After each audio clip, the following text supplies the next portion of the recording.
Olá pessoal, tudo bem? Esse é o canal História Integrada com Edu Baez. Eu sou o professor Eduardo Baez e agora nós estamos iniciando a nossa primeira aula sobre a Antiguidade Clássica. Antes da gente continuar, não deixe de fazer a sua inscrição no canal, ativar o sininho para você receber todas as atualizações, deixar um like, você me ajuda muito, tudo bem? Então, nós vamos falar de Antiguidade Clássica. O que vem a ser a Antiguidade Clássica? Dentro do processo dos vestibulares, a Antiguidade Clássica nós colocamos como um segundo momento da Antiguidade, embora não o seja, porque a Antiguidade Clássica está caminhando em paralelo ao que está acontecendo no Oriente Médio, na chamada Antiguidade Oriental, que nós vimos anteriormente. A Antiguidade Clássica diz respeito a Grécia, a Roma, a Antiguidade Clássica diz respeito ao modo de produção escravista. E é isso que nós vamos observar ao longo desta caminhada, falando de Grécia e falando de Roma. Por questões pedagógicas e de ordenação, nós vamos falar primeiro de Grécia, o que não quer dizer que Roma seja posterior. Embora ela vá muito mais além em termos de tempo do que a Grécia, Roma também se desenvolve inicialmente em paralelo à história grega. Portanto, quando nós falamos da Grécia, nós estamos falando então de um mundo grego, de uma Grécia das cidades. E é isso que eu quero conversar com vocês hoje. Antes de mais nada, você precisa entender o conceito de mundo grego. O que não é o mundo grego?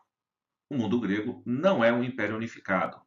O mundo grego não é uma grande extensão territorial centralizada administrativamente. Na realidade, o mundo grego é uma vasta área na bacia do Mediterrâneo, caracterizada por cidades-estados autônomas, porém, essas cidades-estado autônomas, elas têm a mesma origem étnica, cultural, a unidade cultural é a marca delas.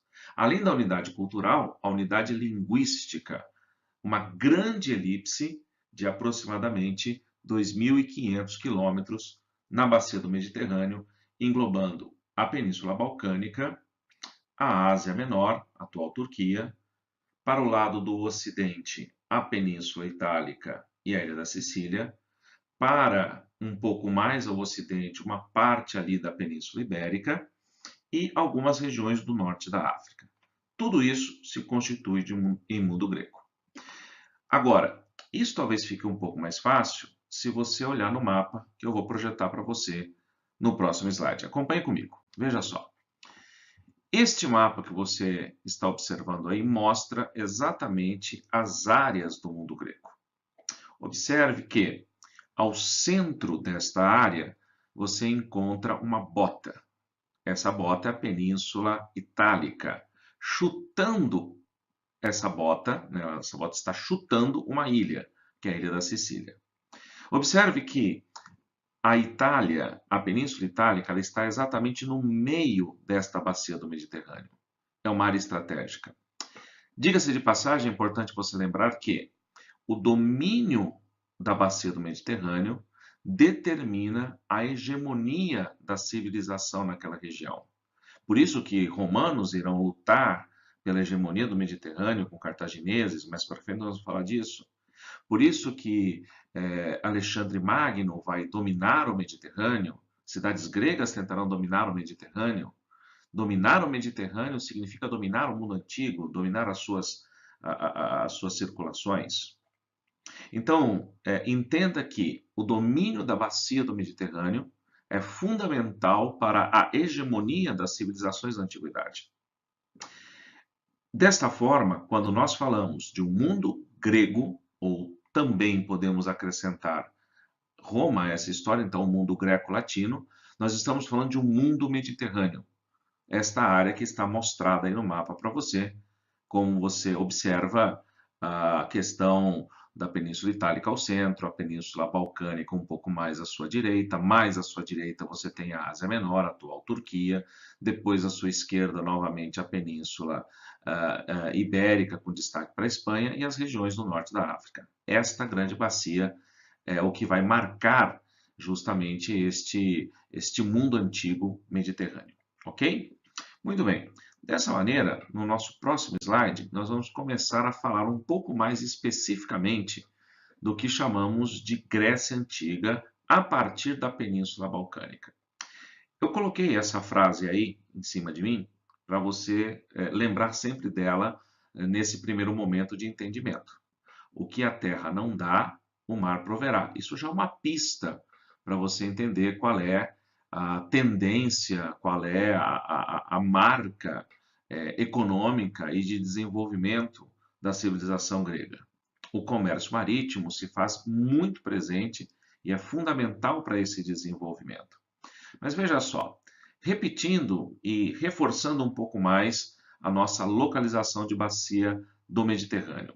Repetindo para você, ó, nós temos a Península Balcânica na parte sul, a região que dará origem às cidades de Atenas, de Esparta, já à beira aí, à margem do mar Egeu, do mar Adriático, a parte sul da Península Balcânica, a ilha de Creta, uma das maiores ilhas da região, onde surgirá a civilização cretense, que posteriormente se fundirá com a civilização do continente chamada micênica, e nós estamos falando de uma civilização creto-micênica.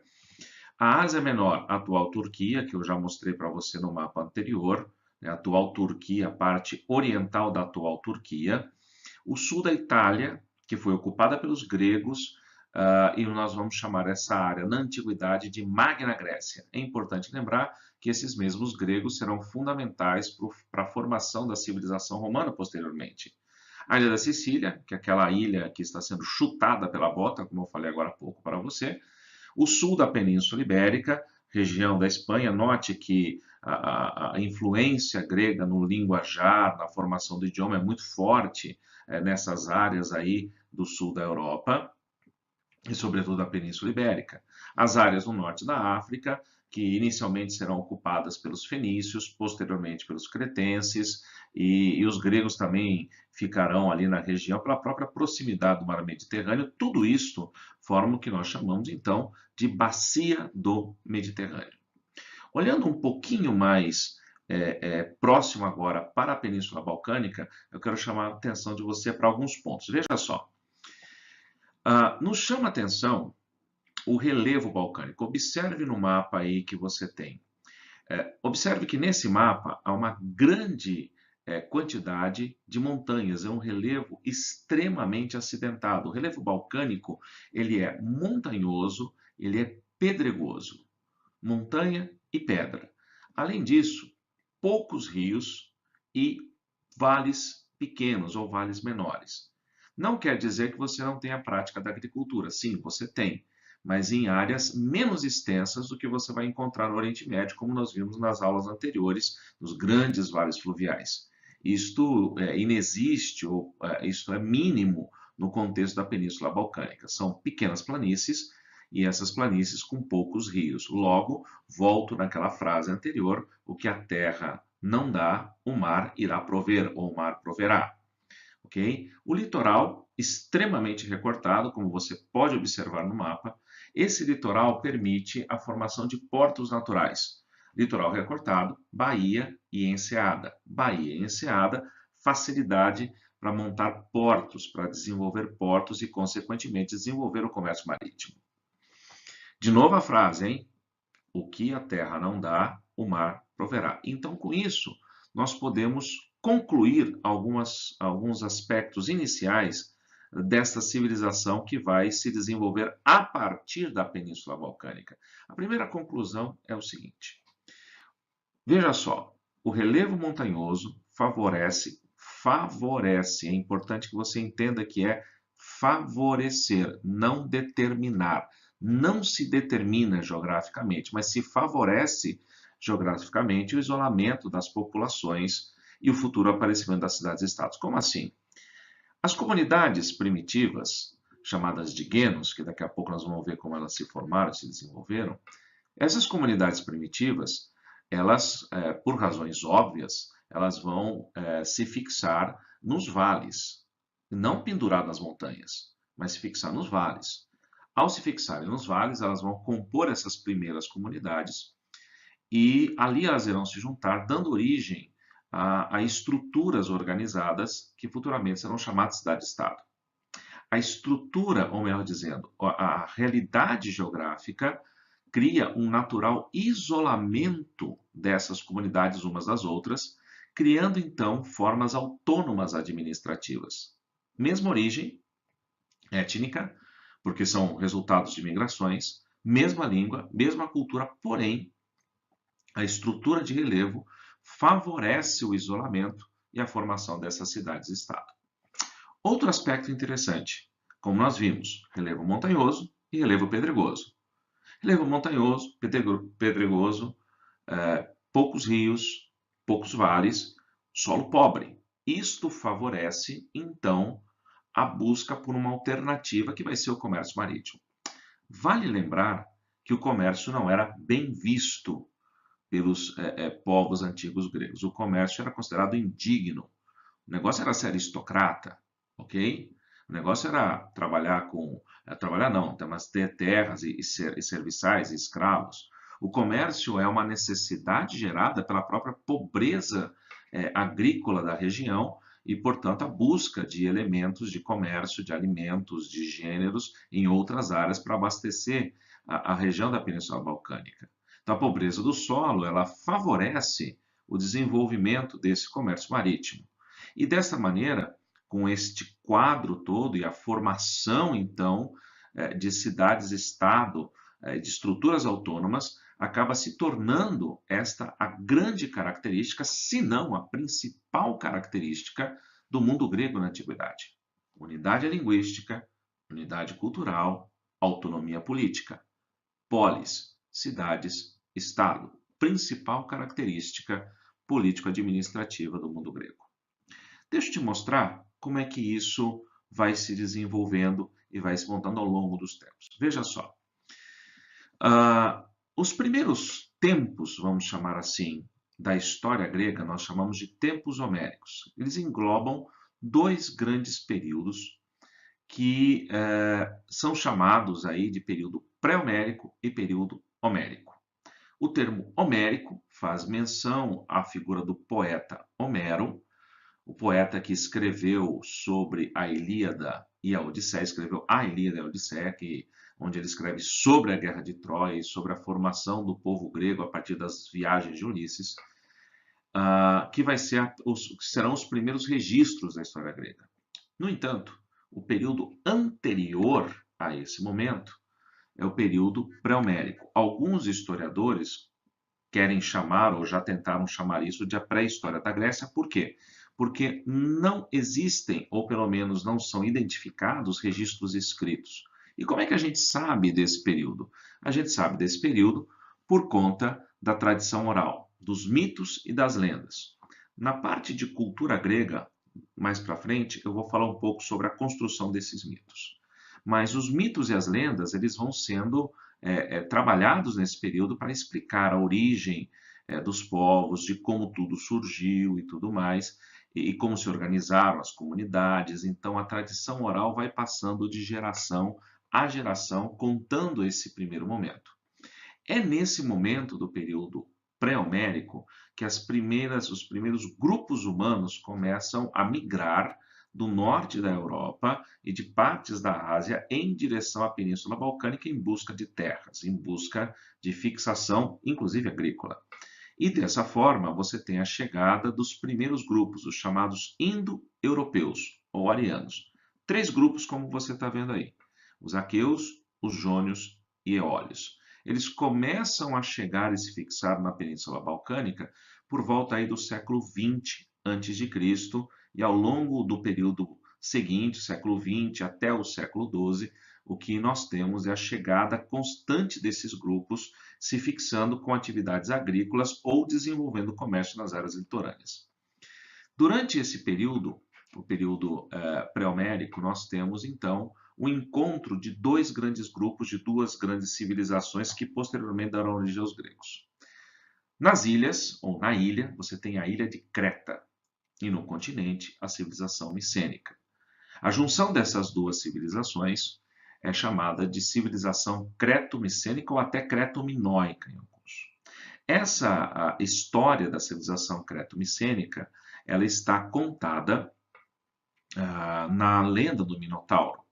Você já deve ter ouvido a lenda do Minotauro algumas vezes. Ela é contada para as crianças como a história do Minotauro, do herói Teseu que derrotou o Minotauro no Palácio de Quinos. Mas a lenda em si, ela é carregada de uma dramaticidade, ela é carregada de elementos extremamente complicados de se entender. Por exemplo, o rei Minos, de Knossos, ele desagradou, ele despertou a ira de Poseidon, quando Poseidon, rei dos mares, para quem não sabe quem é o Poseidon, ele é o pai do Percy Jackson, tá? Poseidon, ou Poseidon, como queiram, envia para Knossos, capital de Creta, terra do rei Minos, um touro monstruoso que emerge do mar, com o intuito de que Minos sacrifique esse touro em homenagem a Poseidon. Só que o rei Minos não sacrifica esse touro, por considerá-lo grandioso, majestoso e bonito, e tenta sacrificar um outro touro, um touro também bastante valioso, mas não era o touro que Poseidon queria. Poseidon descobre isso, ira-se contra Minos. Além de tudo isso, você tem a mulher, a esposa, a rainha, ela vai se apaixonar pelo touro e terá relações sexuais com o touro. Olha que coisa maluca. E dessa união nasce o Minotauro. O rei Minos, a fim de esconder a sua vergonha, e sobretudo por medo de represálias maiores, acaba construindo no castelo de Knossos um labirinto embaixo do seu castelo, onde ele prende o Minotauro, e Poseidon determina que ele seja alimentado regularmente por seres humanos, não através de seres humanos, mas por seres humanos. Serão colocados num labirinto 7 jovens servindo de alimento ao Minotauro. Como é que o rei Minos faz isso? Ele sequestra regularmente no continente jovens micênicos e os joga no labirinto. Isso representa a opressão de Creta sobre a região de Micenas. Com o passar do tempo, o Minotauro, um belo dia, andando pelo labirinto, ele vê numa das janelas a sua meia-irmã Ariadne. E ele vê que Ariadne lhe desperta o apetite. Nós estamos falando disso de forma literal. Ele chega para o rei Minos e diz que ele quer Ariadne para satisfazer o seu apetite e a sua fome. Em troca, ele vai embora. Se não assim o fizer, ele vai estabelecer o terror em Knossos, o Minotauro. O rei Minos entra em desespero. O que fazer? Entregar o reino, entregar a filha para a sanha e para a fome do Minotauro, ou simplesmente enfrentá-lo e buscar alguém que o mate?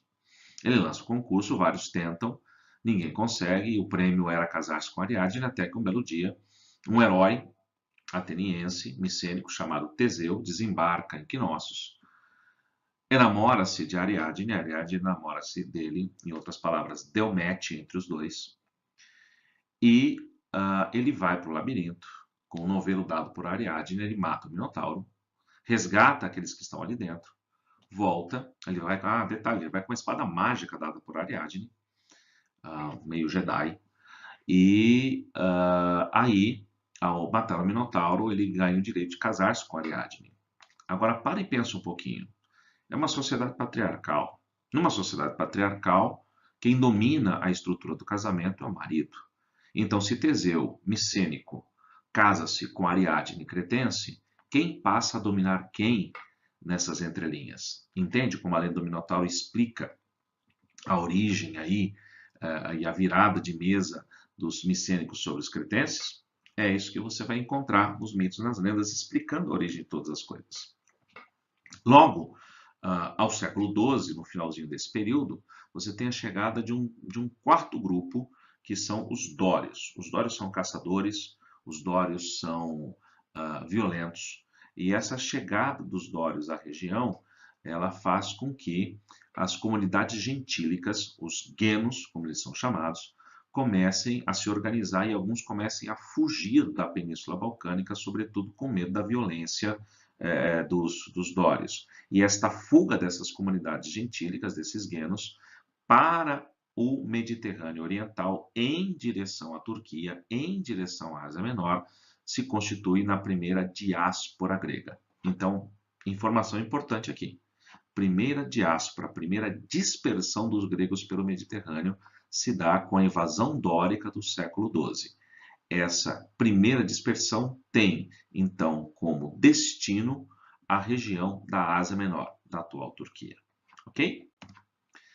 A partir do século XII e até o século VIII, nós entramos, então, no período homérico. Este, sim, registrado aí nos poemas de Ilíada e Odisseia atribuídos a Homero. Note, a Ilíada e a Odisseia, elas são narrativas heróicas, são epopeias, narrativas heróicas. A Ilíada narra a longa guerra dos gregos contra os troianos na Ásia Menor. O outro nome dado a Troia era Ilios, daí o nome Ilíada. Além disso, tem 3 heróis ali que participam da Guerra de Troia: Aquiles, Ulisses e Enéas. Aquiles acaba morrendo em combate. Ulisses, ele retorna ao mundo grego, retorna à Península Balcânica, a região da Península Balcânica está voltando para a ilha de Ítaca juntamente com Enéas. E essa aventura de retorno é chamada de Odisseia, a história de Ulisses, Odisseu. Enéas, ele vai para a Península Balcânica, no entanto, ele dali se desloca para a Península Itálica, onde ele vai participar de uma série de aventuras que são narradas numa obra chamada Eneida, atribuída a Virgílio. Quem é Virgílio? É o Homero dos romanos. E nesta obra Eneida, o herói Enéas assiste e participa da fundação de uma cidade-estado no centro, praticamente, da Península Itálica, chamada Roma. Então, essas aventuras, elas são narradas, são fatos que ocorreram, mas são narrados de forma fantástica. É a chamada narrativa heróica, é a epopeia. Ok? O gentilismo, nesse período, ele vai se desagregando, eu vou te explicar por quê, dando origem, a partir daí, no final desse período, às cidades-estado. Deixa eu mostrar para você como que aconteceu esse negócio. Esse processo de desintegração do gentilismo, que é resultante da união de várias comunidades gentílicas, vários genos, é chamado de cinesismo, que é a aglutinação pacífica dos genos, aconteceu da seguinte maneira. Observe aqui, ó.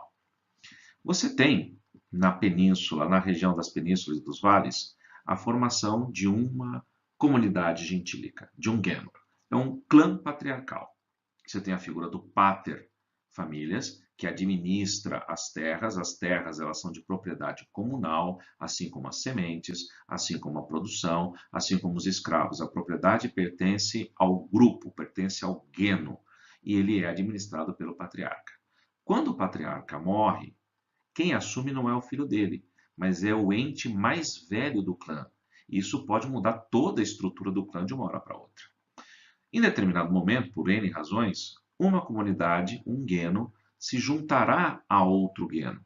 Surgirá uma nova propriedade, mas mais do que uma nova propriedade, um novo patriarca, surgirá agora uma associação de genos. Uma associação de genos recebe o nome de fratria ou frátria, como você queira. A palavra fratria é o radical para a expressão fraternidade, que significa irmandade. Então, nós temos comunidades que estão aliadas aqui. Essas comunidades, esse grupo de comunidades gentílicas, pode se juntar também a outro grupo de comunidades gentílicas, uma frátria ou fratria se une a outra fratria, e quando acontece a junção de várias comunidades, de várias irmandades, surge então uma tribo. O que é uma tribo? Senão a inter-relação de vários clãs, de várias fratrias. Uma tribo, por N razões, também pode se juntar a outra tribo. E, mais uma vez, nós temos aí a junção e a estruturação de vários grupos. Várias tribos juntas formam um demo, um povo. E os povos também, por variados motivos, se juntam, e um demo que se junta a outro demo, por fim, vai dar origem à estrutura que nós chamamos de polis, cidades-estado, ok?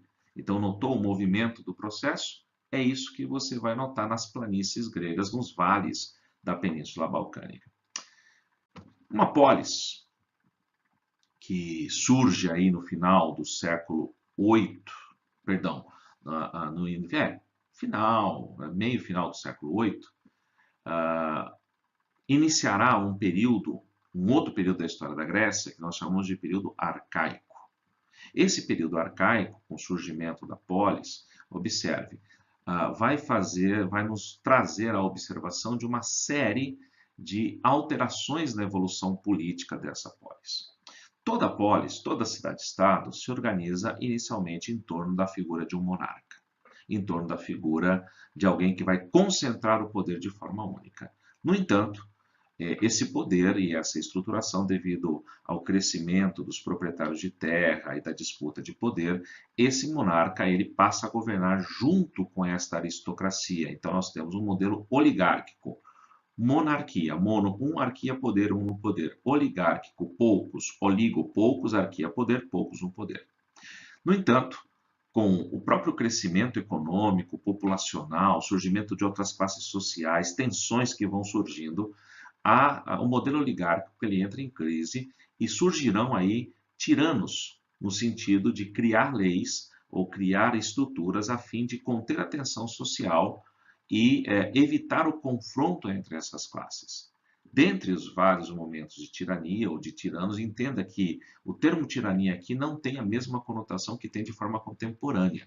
Embora sejam poderes muitas vezes tomados à força, essas tiranias elas aconteciam no sentido de conter essas tensões sociais e até de criar leis para ampliar a participação daqueles que tinham direito à cidadania. Veremos isso um pouco mais para frente quando falar especificamente, por exemplo, de Atenas. Uma vez estabelecida a ordem e ampliados os direitos, as cidades elas vão desenvolver um modelo democrático. Nem todas chegaram ao modelo democrático, mas é a evolução do processo que nós temos para observar. Toda essa evolução política, como mostrei, é a característica das polis. Mas lembre-se, vou repetir, acabei de falar, mas é bom repetir. Nem todas terão esta evolução desta maneira. O crescimento da população nas polis gregas, na Península Balcânica, novamente, levará à necessidade de novas terras, novas produções agrícolas, abastecimento para essas áreas, o que fará então a segunda diáspora.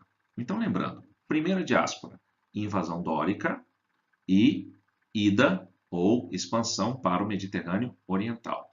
Segunda diáspora, século VIII, aumento da população das cidades gregas, necessidade de terras, necessidade agrícola, então expansão agora para o outro lado, para o Mediterrâneo Ocidental. Notou como eles estão dominando o Mediterrâneo novamente? A ideia do domínio do Mediterrâneo que eu havia falado? Então, em direção ao Mediterrâneo Ocidental.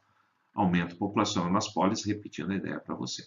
Okay? Então, as cidades, as polis, elas vão se montando, se estruturando a partir destas premissas. O poder aristocrático ele entra em crise devido ao surgimento dos comerciantes e dos marginalizados. E nós vamos observar como isso vai acontecer, vai se desenvolver nas próximas aulas. Eu quero concluir mostrando para você esta imagem. Aqui está uma imagem, um modelo, uma característica básica de uma cidade-estado. Uma cidade-estado ela tem basicamente duas áreas importantes aqui. A parte mais baixa da cidade, que você está observando ali, na muralha, perto das árvores, é a região, aliás, é a região de entrada das muralhas. Então, você sobe um pouquinho, a área central tem uma praça. Essa praça ela é chamada de ágora, ou praça do mercado. Ali é onde acontece de tudo, onde se discutem, onde se deliberam, onde as questões são levantadas. A parte mais alta da cidade, como você está vendo, é a Acrópole, o símbolo da autonomia e onde acontecem todas as decisões, onde acontecem as assembleias e as celebrações religiosas. Então, observe, Ágora, Praça do Mercado, parte mais baixa, todos se relacionam. Acrópole, parte mais alta, centro administrativo, centro de autonomia, de religiosidade e de decisões. Ok? Esse é o primeiro momento. No nosso próximo vídeo nós vamos falar de Esparta, para entender o seu desenvolvimento e ver como ela é um pouco diferente de tudo isso que a gente viu. Ok? Espero que esse vídeo tenha ajudado você. Não deixe de inscrever-se no canal, de deixar o seu like, de ativar o sininho, você vai me ajudar muito. Ok? Até uma próxima, um grande abraço. Eu sou Eduardo Baez, este é o canal História Integrada com Eduardo Baez. Um grande abraço, gente, até a próxima. Tchau!